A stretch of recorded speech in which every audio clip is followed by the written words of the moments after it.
Sir क्या problem है जो आज बसों का स्ट्राइक किया गया है सर? ಸರ್ ನಮ್ದು ಇಡೀ ಕರ್ನಾಟಕದಲ್ಲಿ ಇವತ್ತು ಕಾರ್ಮಿಕರ ಪರವಾಗಿ ಒಂದು ಹೋರಾಟ ಮಾಡ್ತಾ ಇದ್ದಾರೆ. ಏನಂದ್ರೆ ನಮಗೆ ವೇತನ ಪರಿಷ್ಕರಣೆ ಆಗಬೇಕು, ಎರಡನೇ ನಮಗೆ 38 ತಿಂಗಳ ಅರೇಸ್ ಬರಬೇಕು, ಬಂದಿಲ್ಲ.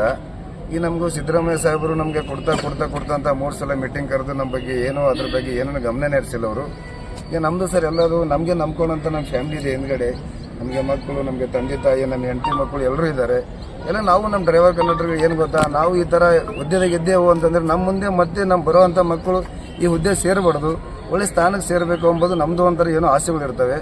ಸೊ ಅದಕ್ಕೆ ಈ ಬರೋ ಸಂಬಳದಲ್ಲಿ ನಮಗೆ ನಮ್ಮ ಮಕ್ಕಳಿಗೆ ಓದಿಸೋದು ಬರ್ಸೋಕ್ಕೆ ನಮ್ಮ ತಂದೆ ತಾಯಿ ಎಲ್ಲರೂ ನೋಡೋಕ್ಕಾಗಲ್ಲ. ಸೊ ಅದಕ್ಕೆ ಇದು ಮಾಡಬೇಕು ಅಂತಂದ್ರೆ ಎಲ್ಲ ಕಾರ್ಮಿಕರು ಹೋರಾಟ ಮಾಡ್ತಾ ಇದ್ದಾರೆ. ಅದಕ್ಕೆ ನಾವು ಬಸವಕಲ್ಯಾಣ ಘಟಕದಲ್ಲಿ ಎಲ್ಲ ಕಾರ್ಮಿಕರು ಎಲ್ಲರೂ ಜೊತೆಯಲ್ಲಿ ಮಾಡ್ತಾ ಇದ್ದೇವೆ, ನಾವು ಅದು ಬೆಂಬಲ ಕೊಡ್ತಾ ಇದ್ದೇವೆ, ನಾವು ಹೋರಾಟ ಮಾಡ್ತಾ ಇದ್ದೇವೆ ಅಷ್ಟೇ. ನಾವು ಪರಿಷ್ಕರಣೆ ಆಗಬೇಕು ಸರ್, ಅದ್ರ ಬಗ್ಗೆ ಸರ್ಕಾರಕ್ಕೆ ನಾವು ಮನವಿ ಮಾಡ್ತೇವೆ. ನಾವು 38 ತಿಂಗಳ ಅರೇಸು, 11 ತಿಂಗಳ ಅರೇಸು ಎರಡೂ ಬರಬೇಕು. ಅದು ಏನಾರ ಕೊಟ್ಟು ನಮಗೆ ಈ ಸರ್ಕಾರ ಮೇಲೆ ನಾವು ವಿಶ್ವಾಸ ಇಟ್ಕೊಂಡಿದ್ದೇವೆ, ಈ ಸರ್ಕಾರ ಮೇಲೆ ನಾವು ನಂಬಿಕೆ ಇಟ್ಕೊಂಡಿದ್ದೇವೆ, ನಾವು ಶಕ್ತಿ ಅದಕ್ಕೆ.